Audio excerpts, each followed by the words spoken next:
पूजा 2022 30 या 31 अक्टूबर, जाने सही तिथि, करना न भूलें ये एक काम। शास्त्रों में छठ पर्व का विशेष महत्व बताया गया है। छठ पर्व हर साल कार्तिक मास के शुक्ल पक्ष की षष्ठी तिथि को मनाया जाता है। इसे सूर्य षष्ठी के नाम से भी जाना जाता है। पंचांग के अनुसार छठ पूजा का त्योहार दीपावली के 6 दिन बाद आता है, जो 4 दिनों तक चलता है। यह सूर्य देव को समर्पित पर्व है। उत्तर भारत में यह पर्व खासा लोकप्रिय है। छठ पूजा के दिन सूर्य देव और उनकी बहन छठी मैया की पूजा व उन्हें अर्घ देने का विधान है। आज हम आपको साल 2022 छठ पर्व की शुभ तिथि, पूजा का शुभ मुहूर्त, विधि और इस व्रत के नियमों के बारे में बताएंगे। छठ पूजा शुभ मुहूर्त 2022। साल 2022 में छठ पूजा का पर्व 30 अक्टूबर रविवार के दिन मनाया जाएगा। छठ पूजा सूर्योदय का समय होगा प्रातःकाल 6:06। छठ पूजा सूर्यास्त का समय होगा शाम 5:56। षष्ठी तिथि प्रारंभ होगी 30 अक्टूबर प्रातःकाल 5:49 पर। षष्ठी तिथि समाप्त होगी 31 अक्टूबर प्रातःकाल 3:27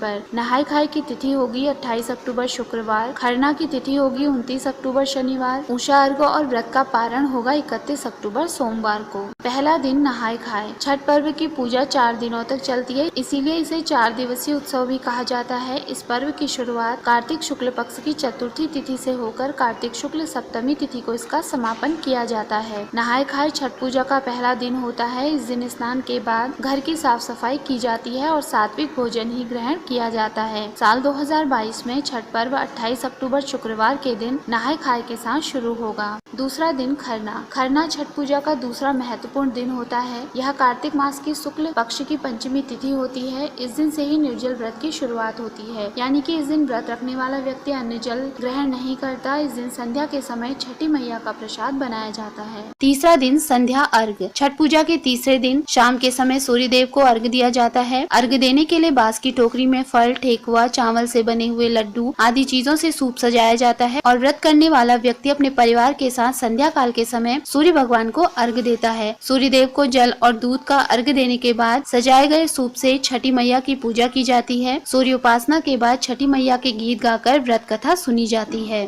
चौथा दिन उषा काल अर्घ। छठ पर्व के अंतिम दिन यानी कि सप्तमी तिथि को सुबह के समय सूर्य देव को अर्घ देने का विधान है। छठ पर्व के चौथे यानी अंतिम दिन प्रातःकाल सूर्य देव को अर्घ देने के लिए किसी नदी या फिर घाट पर पहुंचकर उगते हुए सूरज को अर्घ दिया जाता है और छठ मैया से अपने परिवार की सुख समृद्धि की कामना की जाती है। इसी दिन व्रत का पारण भी किया जाता है। छठ पूजा उपाय व नियम। छठ पूजा के दौरान सूर्य देव को अर्घ देने की परंपरा है। वैज्ञानिक और ज्योतिषी दोनों दृष्टिकोण से छठ पर्व बेहद महत्वपूर्ण होता है। सूर्य के प्रकाश में कई रोगों को नष्ट करने की क्षमता होती है। इसके प्रभाव से व्यक्ति को आरोग्य और तेज की प्राप्ति होती है। छठ पूजा का व्रत करने वाले व्यक्ति को इस पर्व के चारों दिन साफ सफाई रखकर स्वच्छ कपड़े पहनने चाहिए। इस व्रत के नियमों के अनुसार व्रत करने वाले व्यक्ति और घर के सदस्यों को सात्विक भोजन ही ग्रहण करना चाहिए। पूजा के लिए बांस से बनी टोकरी और सूप का ही इस्तेमाल किया जाना चाहिए। इस दिन व्रत करने वाले जातक को पलंग या चारपाई पर नहीं सोना चाहिए। सूर्य देव को जल देते समय स्टील या प्लास्टिक के बर्तन का इस्तेमाल भी वर्जित माना जाता है। ज्योतिष अनुसार छठ पर्व पर तांबे का सिक्का या तांबे का चौकोर टुकड़ा बहते जल में प्रवाहित करने से कुंडली में सूर्य दोष कम होता है। आज के दिन लाल कपड़े में गेहूं व गुड़ बांधकर दान करने से आपकी हर इच्छा पूरी